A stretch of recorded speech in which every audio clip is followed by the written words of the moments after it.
which 2012 presidential candidate you will support? No. I assume you mean Republican candidates. I don't mean anything. The questioner in the audience may mean something.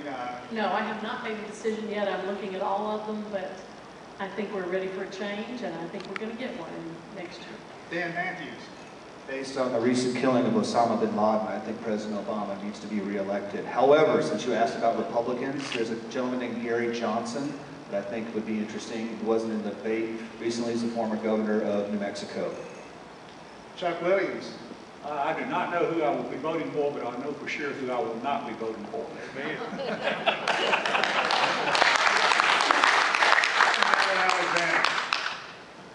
I know as well who I will not be voting for. Is Ron Reagan running this year? Not this time. No longer. I do not know. Shoot a question in here. This one comes from Keith, and another good question to start with here. To each of you, Alan Alexander, to you first. Why are you on the ballot? What do you want to see changed in this district? I'm not sure I want to see a lot changed. I want to see a lot maintained, at the very least. In this economic climate, it's going to be very hard with that to cut our expenses in most every area. I want to prioritize the cuts so that they apply to the fluff in government and not the things that are absolutely mandatory for us to maintain. Education, law enforcement. And why am I running? Because I think I've got the qualifications to do this job. Chuck Williams. Thank you. Why I'm on the ballot is pretty simple. I grew up in this community. I love this community and this district and this part of the state of Georgia, and I have a passion for service, and I want to serve the district in Atlanta and serve the state of Georgia. What to change? Nothing specifically. Obviously, the state's budget issues are job one, and given my business background, I look to hit the ground running in Atlanta to help the state deal with budget issues and get our economy back on track. Dan Matthews. Change specifically I would like to see would be the transportation problems in this area. I'd like to see a change of the sense of complacency that I think is at the root of a lot of our problems. I'd like to see a change in the way that we've gone about trying to figure out our recreation and parks priorities. I'd like to see a change in the way that some of these offices are elected. I'd like to see as much change as we can agree on. But again, there isn't like a Democratic change or Republican change. So the best changes, the common sense choices, making better choices for a better Georgia. That's what I'd like to change and make sure that it happens. And Sarah Bell. As I've been talking to people, education is one of my big concerns, and I think we can do better than we're doing for our kids in our district. Some schools are doing great and some are not, and I think we need to improve education. So I'm going to go to Atlanta and try and work on that. There are a lot of things we can do short of spending more money. I think we need to focus in different ways what we do have. So I think we need to change that. That's what some of you are interested in. Obviously, we need more jobs in the area, and I think possibly one of the things we can do to strengthen job creation in this area is to eliminate the personal income tax in Georgia. I know some businesses have left town, left the state because of the tax. So we can do as Florida has done and eliminate it and maybe bring some business in. And I think there are a lot of things we can do at the state level that would really help the district. Can you explain how you are better for improving education than is Sarah Bell? Sarah Bell, as she mentioned earlier, an educator at Gainesville State College. How are you better, the questioner wants to know, for education than Sarah Bell? And Chuck Williams, the question is for you. Thank you. I thought since you still had the mic, and I apologize for that. I think we're blessed in the state of Georgia to have a real good public education system. Is it perfect? No, but I believe that our public education system that we do have in the state is the bedrock of the state's economy, if you will. No, I'm not a career educator, obviously. I'm an economist by training, an agricultural economist. I don't believe that we can cure the state's education ills by throwing money at education, if you will, but I believe if you look at what's going on in education, money is certainly a key component of it.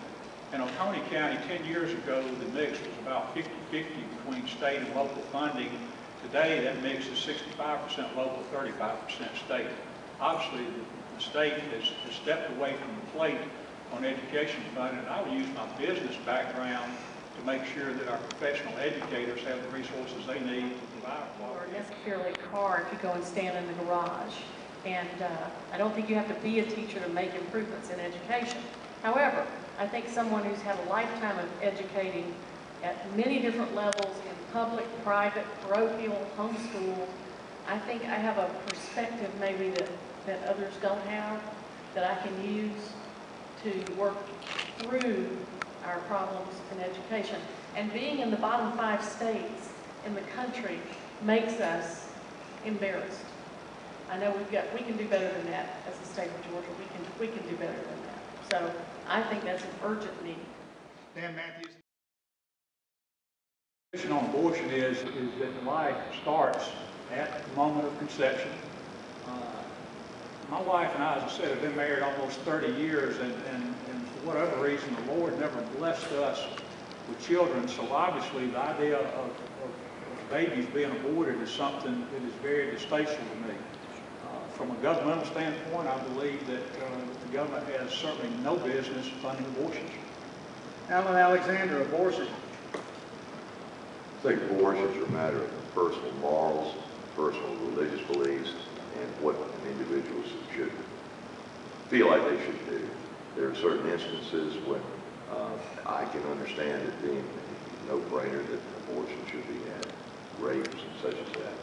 But as far as the state sticking its nose into the definition, either legalization or the further criminalization of it, I don't see that. I think it's an individual decision. Depends on one's moral conscience. Sarah Bell, abortion. Obviously, abortion is legal in this country. That doesn't make it right. It is harmful, obviously, to the future of this country.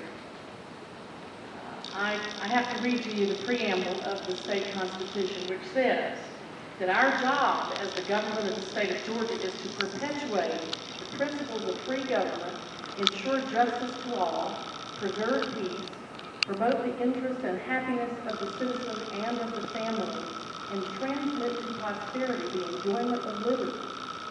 I don't see how we can do that if we support abortion. The state does not need to fund it, even though it's legal. Dan Matthews. Government doesn't need to tell us what to do in the bedroom. It doesn't need to tell us what to do in the hospital. It doesn't need to tell us what to do in our own private homes. I'm not going to tell you what you should do. It's between a matter of you and your conscience and your preacher and your family. I'm a single father. I love my son. I've been great friends with his mom. They're both here in the audience tonight. I don't think that abortion should be used as much as it has been, and I don't think it should be used as a means of birth control. However, my personal opinion doesn't matter. I don't have dominion over anyone's uterus. I don't want anyone to have any dominion over my personal beliefs and my private life and my sexual organs. So I don't think the government should be telling a woman what to do with her body and her reproductive organs. Well, again, Tim, I think I'm more of a libertarian Democrat than a liberal Democrat, and I'm a small L libertarian Democrat. Again, I don't want government in the bedroom. I don't want government telling you what to do and how to do it. And I want to eliminate taxes as much as I can. I want small businesses to not have as much of a tax burden in the area. I asked the members of the audience to raise their hand who had ever voted Democrat in this audience, and we came up with 3/4. I think this is a unique time, a special election. It's a once-in-a-lifetime opportunity. Again, this is the first and only time I've ever run for elected office, and I'd like to represent Oconee County and Morgan County and Clark County and Oglethorpe County, and I think there are a lot of people in those areas that realize that, okay, water is not a Democratic or Republican issue. It's the solutions that are best for the state of Georgia. I can make the tough decisions. I'm not beholden to any industry. I'm not part of the banking industry or the legal industry, except for working for a couple lawyers. But I look at the Georgia Code every day. The case of books is almost as big as this table. We need to figure out what's best for the state and go from there. I think I can do a fair job of answering to Republicans and Democrats and figuring out what's best. I've learned a lot from Republicans. I can look out there and see Chairman Davis. I've learned a lot from him. I've learned from Chuck Horton. I've learned from Ron Broderick and Jim Lucan and Chuck Toney and a lot of different Republicans in the state. I've learned from people on the stage about what it means to be running for office. And every day I learn something more and more. And it's like, I don't just represent the Democratic Party. I don't just represent the Republican Party. I represent Georgia.